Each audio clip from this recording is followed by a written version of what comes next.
Welcome to the Nightly Rant. I'm Mike. And I'm Torya. This is the show where we talk about the awful things that have happened in our day, the awesome things that have happened in our day, and all the things in between. Thanks for listening, and we truly hope you enjoy.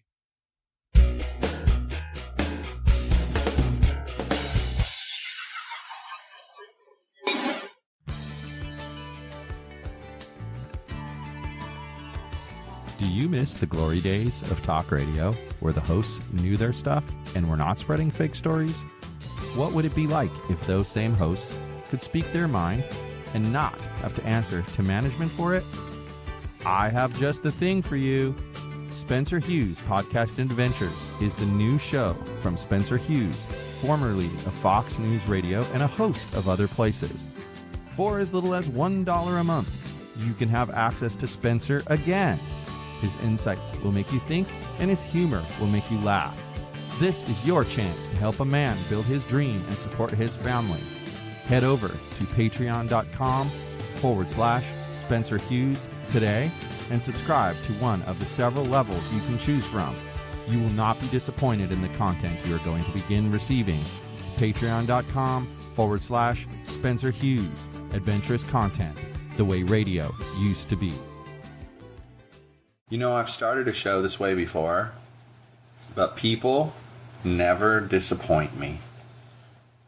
I'm never surprised by where things wind up going with people, because inevitably they always manage to do something that completely disappoints me. Yeah. That's the most accurate thing I think you've ever said.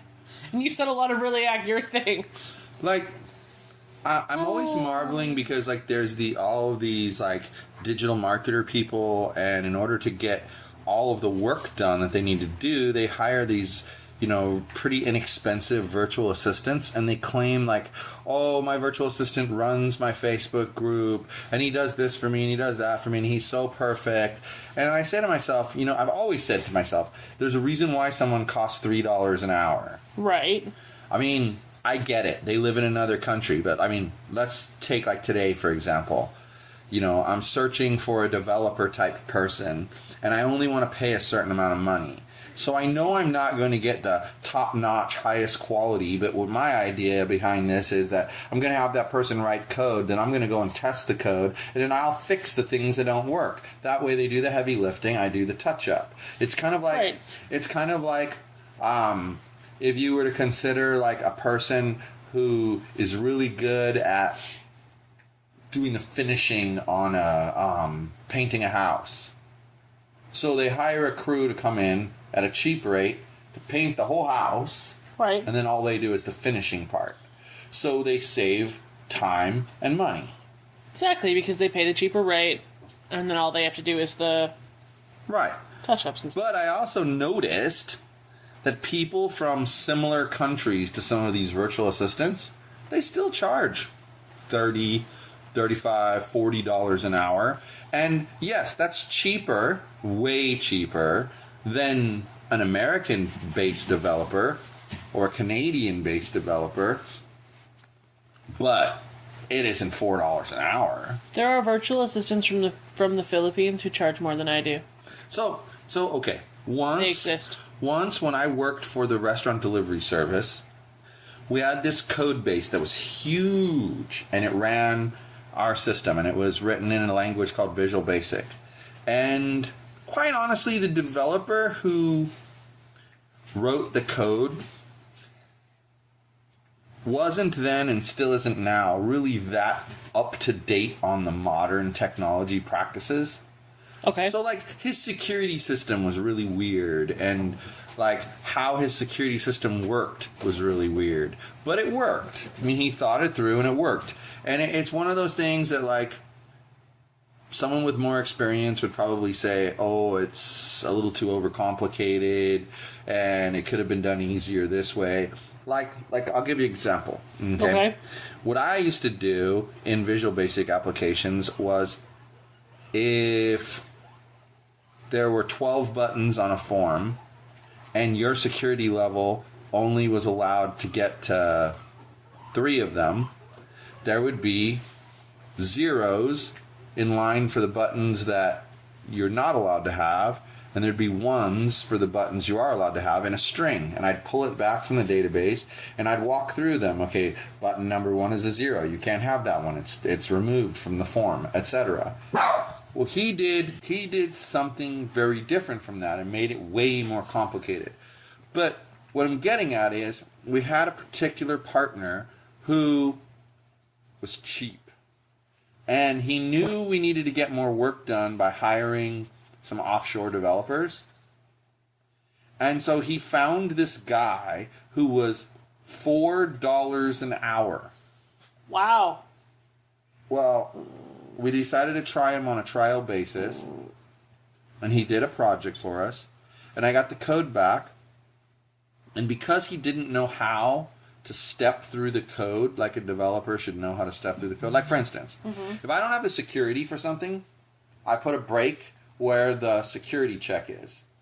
I let the code stop there, and then I grab it, and you manually drop it into the rest of the code, and you skip the security check. Everybody knows to do that if you're a programmer. This guy disabled all the security in the application by remarking out the security lines. Disabled all of them. So that's what you get when you pay $4 an hour for a Visual Basic programmer. Okay. Someone who is crap. Literal crap. So, okay, fast forward to today and modern times here where we are now, 10, 15 years later. We need help with virtual assistants. And so far... Because contrary to popular belief, I can't do it all. First of all, we get the chick who tells us how wonderful she is and how she can be available during the hours that we asked for a 2-hour layover between certain hours of our time, and she agreed that she could be available then, and then wasn't available then. And then, work that she would do was just awful. And she would claim she didn't have the information she needed because she wasn't checking her email that we gave her. And so, see you later. And she was like a $6 or $7 an hour virtual assistant. She wasn't the cheapest we've ever had. Right. Then there was the guy, Fräulein, or Fräulein, whatever the hell his name was. We have a whole podcast dedicated to how what a douche he is. I don't remember what episode that is, but I'll put it in the notes. I'll find it, and I'll link it to it in the notes. He was special. But that dude was, so cocky and kept saying all this great stuff that he could do. And, I gave him a blog post to write for my fitness site. Dude, and I gave him very specific instructions on how to write those blog posts. And he didn't follow the instructions. So you said to me, rightfully so, make him fix it. So I did. And I pointed out look, here's what I asked you to do. Look, this is what you did, which isn't what I asked you to do. Fix it. He said, okay. It was even worse the second time around. I remember. So then he tried to convince us that he knew about search engine optimization. And so I gave him a really simple task. There's a spreadsheet. It has the page and what change needs to be made to that page, the next page and what needs to be made to that page, etc., etc., etc. And so I give him the tasks, and they should take a good 5 hours of work to do. Maybe 10 hours of work to do. And in an hour and a half, he comes back and says he's done. Not only does he say he's done, but he chastises me for giving him such a, quote, easy task, end quote, and wants something, quote, more challenging next time, end quote. So I start asking questions because I immediately look at some of the things on the spreadsheet, and I realize that they haven't been done. So I ask him about it. No, I didn't do that. I didn't do that. It's... I'm finished, though. Well, you're not finished. And then that guy went completely ballistic and psycho. And we had to get rid of him. Okay? Well, my favorite memory of him is the fact that he, in his, I'm going to be a sasshole ending, he decided to call me Vicky, and then I corrected him about what my name was, and then he was like, and I corrected it to Torya because that's what it is on Slack. And he decided, okay, Victoria. Like, he was just being so... Well, and then that's the guy, if you remember, that's the dude who I challenged his hour and a half worth of time because he didn't do jack. Nothing on that spreadsheet was finished. Nothing. Right. I found out after the fact that everything wasn't done. Not a single thing was done. And he tried to say that I asked for the money back because I couldn't afford to pay the measly like $6 that he wanted. Right. And you know what? I know you guys out there think that, oh my God, he challenged somebody for $6. Yeah, it's the principle of the thing. You know what? Had that guy just said, yeah, you know what, I was confused, and I thought all you wanted me to do was browse through the spreadsheet. I didn't know you actually had work that needed to be done on there. I probably would have let the $6 stand. But he kept arguing that he had done it. Now, come on. If something says, change this text to bold, and you go and you look at it and it's not bold, then it hasn't been done. Right. So at least admit that you didn't do it. Don't try to tell me you did it when you didn't do it. Well, it was really unfortunate that Upwork's policy is what it is, but I understand why it is what it is. Like, I understand that if the activity level was a certain level, that... I don't agree with you, because there were screenshots of what he was supposed to be doing, and I told them he was supposed to go to a web page, open it up, edit it, and add these things to it. But all they saw in the screenshot, and they admitted it, was him scrolling up and down a spreadsheet, up and down a spreadsheet, up and down a spreadsheet. So now, ask yourself a question. Do you think maybe he did that because he knew that if I challenged it, they wouldn't accept my challenge because the, as you just said it, activity level was sufficient? Oh, I know that's why he did it. Yeah, and that's my point. Why bother screen recording what someone's doing if you're not going to actually use it to determine whether they actually did the job you asked them to do? You know what's interesting? One of my other clients actually successfully disputed somebody's screen recorded time, and their activity level was high. Well, see, I'm a believer that the reason that didn't get approved was because no one really looked at it. No one actually... All they did was look to see if there was something going on during that time. They didn't look to see what that something was.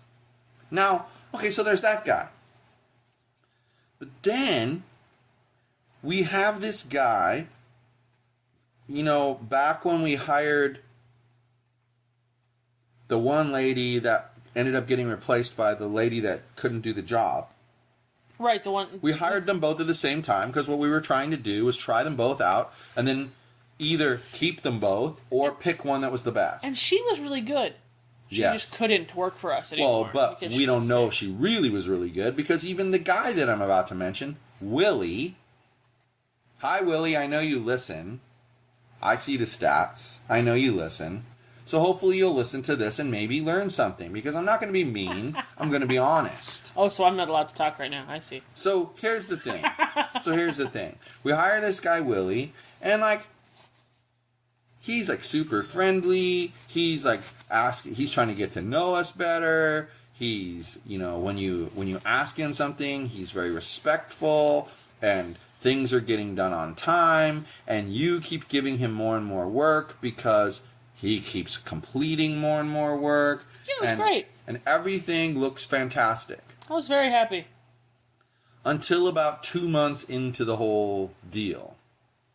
And then you're getting all frustrated because he's not communicating with you anymore. He's not telling you whether he's doing something or not doing something. And the long and the short of it is that we had to have a conversation with him about how he needs to communicate, right? Do you remember that? Yes. And it went okay. It went smoothly. And then things were okay again. And he kept saying how wonderful we were and, you know, we're so nice and all this stuff. Then it happens again where he's starting to slack off. So I say to you, you know what? This dude has other contracts that are taking up his time. And maybe we're not giving him enough hours. And maybe if we really want to keep him and make him busy, we could give him more hours. Right. Now, I know that sounds counterintuitive, but hey, sometimes people, they make you a lower priority. So even though they promised you 20 hours a week of their time, they try to finish that 20 hours a week in like 5 hours because they found some other clients that pay them more money. Now, let this be a piece of advice to those of you out there who accept jobs at a low rate. If you find that the job isn't paying you enough money and you need more money, that's perfectly okay. Ask the employer for a raise. Right? Come on now. If you're doing good, if you've worked for somebody for 6 months and you're doing good work, you're probably going to get a raise. They're going to give you something. If they can't afford much, they're still going to give you something if they want to keep you. Right. And it just makes sense, right? But this guy doesn't do that. So, Willie, that's what you need to do. You need to ask people for a raise. If you're not making enough money, ask for a raise. If you don't have enough hours, ask for more hours. Is there anything else I can do for you to help and get more hours out of you? Because we would have been happy to give more hours. So, okay. We move forward with this. We push him. We put him basically, it gets to the point where he's basically just doing social media pushes. And even that he's not doing very well. It took forever to convince him that Instagram should not have links in the description of the photo. Right. It's pointless. I remember that discussion too. Took forever to get him to understand that. Well, recently,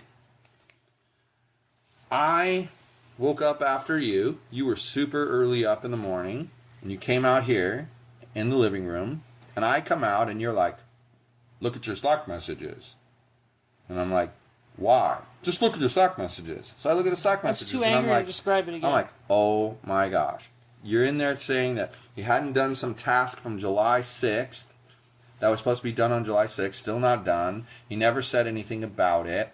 And marked it complete. And then he had marked it complete, and you found all this other stuff that he hadn't done but marked complete. And so you confronted him on it. And by confront him on it, I mean you paused his contract. Now, anyone who uses Upwork knows that when your contract is paused, that doesn't necessarily mean you're about to be fired. It means we don't want to be responsible for paying any more money until we talk about this issue that we have. Some people I've worked with have a tendency that when they're confronted with an issue, they quickly go in and try to complete the issue. And I didn't want that. I wanted to have a conversation about it first. So you made it so he couldn't log time. And I didn't think that was unreasonable. No, and you didn't, and you made it so he couldn't log time. Now, in my tirades of going through everything, I realized that he had LastPass access to a bunch of things he didn't need LastPass access to. I was just going through things. And I removed it. And that's what you say my mistake was. You said that's what triggered all the bad. I don't understand. You told me he got an email for everything I removed his access and LastPass from. Yes. Yeah. You said that's what triggered him to end the contract. Well, yeah, because it sounds like he's about to get fired. So rather than get fired, he quits. So my advice to you is, I don't know, ask a fucking question? Well, and that's part of the problem, though. He wasn't communicating, so why would he ask questions? Right. Right. So while I understand that may have been a little bit triggering for, I don't know, anybody.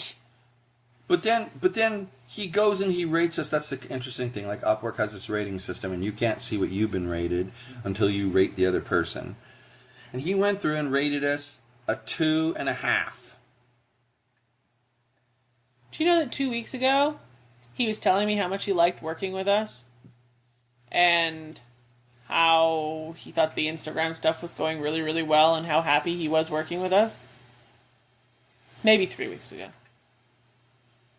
Well, we left a legitimate review that I felt was accurate.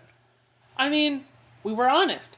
Great skills, decent quality of work, poor communication.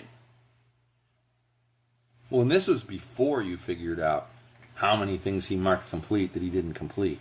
You're right, because if I reviewed it now, it would be very different. Now, in all honesty, you have to accept part of the blame for that because you were his supervisor and you weren't supervising him. And that's a lesson you need to learn, is you can't just give somebody a bunch of work so that you can go and do a bunch of work and not have to follow up on their work. I accept all the blame for the task that was missed from the end of June. I accept none of the blame for the fact that he didn't bother to do the task I was initially pissed off about. Because he should have done it, and it was the weekend. So that one, not so my fault. But the rest of it, But you the need rest to follow. of it. And that's a lesson learned. We've learned a lesson. what it We're is. going to move forward, and we'll fix that. But to totally know that you're marking things complete that you didn't do, come on, there's no way you didn't know that you didn't do it. All right? And yet you marked it complete. And then turn around and label us a 2.5. There's something wrong there. I'm not the 2.5 here, buddy. I mean, you're lucky that we didn't know about all of the tasks that you completed that you didn't actually complete, or you would have gotten a 1. Because basically, dude, you're a liar. Let's be honest, you're a liar. If you have a list of 10 things, and you do none of them, but you mark them all complete, you lied. Yep. You lied. That makes you a liar. And, you know, if you weren't paid so cheaply, I would probably go through and look at your timesheets and compare it to the tasks. And for every single thing that you marked complete but didn't complete, I would go back and challenge that time. Every single one. And I bet you'd owe us money. Lots of money. Because I'm of the belief that you charged us for things you didn't do. Now I find out that you're running a website where you're supposedly a virtual assistant service and a web design service and a host of other bullshit. Well, dude, if you hope to stay in business, you need to change this behavior and change it fast. Because clients aren't stupid. They figure it out. And yes, a lot of them will never confront you and they'll chalk it up to, well, it's an investment that I wasted, but I'm not going to argue with the guy. He's been paid. End of story. But most of them, if they were like me, they would challenge every single penny that you charged them. Because you should not charge people for work you don't do. And you shouldn't lie to people and say you completed work. Literally, this entire problem would have been solved by saying, I don't have time to do this for you this week. Can we resume next week? Right. I wouldn't have been mad. The contract would have been ended. Wouldn't have been ended. Everything would be fine. I wouldn't have given myself a brain aneurysm on Monday morning when things weren't done. I did learn exactly how fast I can complete some of those tasks, though. Well, okay, but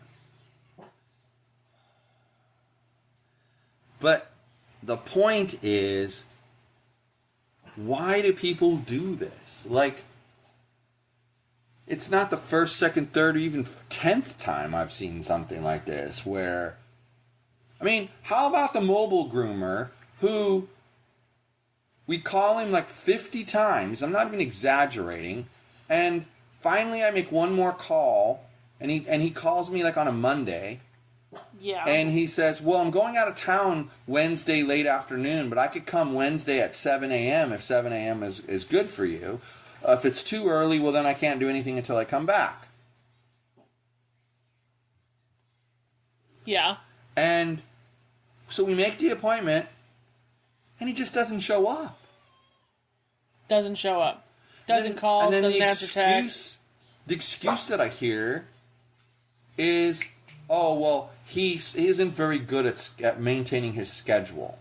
Well, first of all, I'm sorry, but if you're a mobile dog groomer, you better make sure that you have your schedule reflected accurately. You'd better make sure you have your schedule reflected accurately. And this guy just doesn't show up. And he doesn't answer phone calls when we call him. Don't tell me that he didn't know. I don't understand. I don't understand. I do not understand how people can be so... What is even the word I'm looking for? Because I want to use... It's called inconsiderate. I want to use the word disappointing, but then I feel like the crazy dragon lady from Devil Wears Prada. Well, but like, how many times have we supposedly been planning to meet somebody somewhere, and we're supposed to meet them at a certain time, and we show up, and they're like 35 minutes late, 40 minutes late. No phone call, no text, no nothing. Like 5 That's minutes. very similar. That's very similar to this situation. It is. It is. Like, if you're the type of person who's perpetually late, then maybe you should leave half hour earlier than you think you should leave so that you're on time. And if you're that virtual assistant who tries to take on way too much business, at some point you need to figure out. And you know what? Now I'm wondering, now after, I don't think you even thought of this, maybe you did. Now that you showed me this whole virtual assistant business, was he farming out your work to somebody else and it just wasn't getting done and he didn't know it? Honestly, I think so. That's the conclusion I came to today. That when I found that, I was like, oh, I was subcontracted. And you know what? I'm okay with that. But here's the thing. Make damn well sure that you're in control of the projects that you're subcontracting. You have to be in control of them. If you're not in control of them, you're going to just screw everything up. It's a guarantee. Right. Everything will be screwed up. I have zero doubt about that. So what advice can you offer these freaks who do this stupid stuff? For the people doing this kind of inconsiderate shit with businesses, get a better project management system. That's the worst part. You just reminded me of something. We provide a project management tool. Yep, we do. I mean, okay. I subcontract some of the work that I have, right? So, almost all of the people I subcontract for have their own project management system. I take it from their project management system, and I move it into ours for the person who's subcontracting. That way, I'm being reminded about it in 2 different places. Like, and things very rarely get missed. Right. Very rarely. Obviously, there's one exception. But it was probably like a 10 minutes a week task. So that's probably why it got missed. It was pretty insignificant. But still, very rarely. That kind of behavior is just disgusting to me. I'm offended. And then for the people who just can't be bothered to like show up for their scheduled things, get a virtual assistant. Find somebody who can manage your schedule for you. Because I don't know. I'm completely and totally amazed that people act that way. I agree with your advice to them. I do. Mm-hmm. I think you're absolutely right. But I mean, I don't even think that having a virtual assistant will fix it for some people because, like, they'll make an appointment with you. No, I'll meet you at 2:00. Then they don't show up. Well, I meant for businesses that don't show up for things. If you can't manage your schedule, find somebody who can manage it for you. Yeah. I mean, I don't feel like your clients should have to blow up your phone to remind you of the appointment they have set with you. Yeah. You should be paying somebody to do that. No, you're right about that. It's just, I don't know, it's overall frustrating.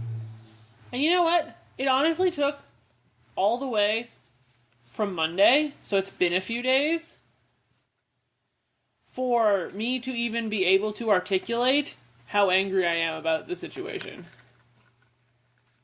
Yeah, I can understand, because you have to process it. I mean, it's kind of how I feel about certain things. I mean, I tend not to let clients go, and that's going to change going forward, because I realized that in order to hit some of the revenue goals that we have, I can't be dicking around with ridiculousness. I just can't. People, you know, they give you work to do, and then they totally and completely change what it is they want. No, not happening anymore. Yeah. Yeah. I agree. Great, now I'm frustrated all over again. That's funny. So, that's all I've got to say about this issue. And I officially never want to talk about it again. Specifically the virtual assistant part. The rest I don't really care about. Anyway, good night, everyone. Hasta la bye-bye. Hi everyone, this is Mike, and I truly hope you enjoyed this show.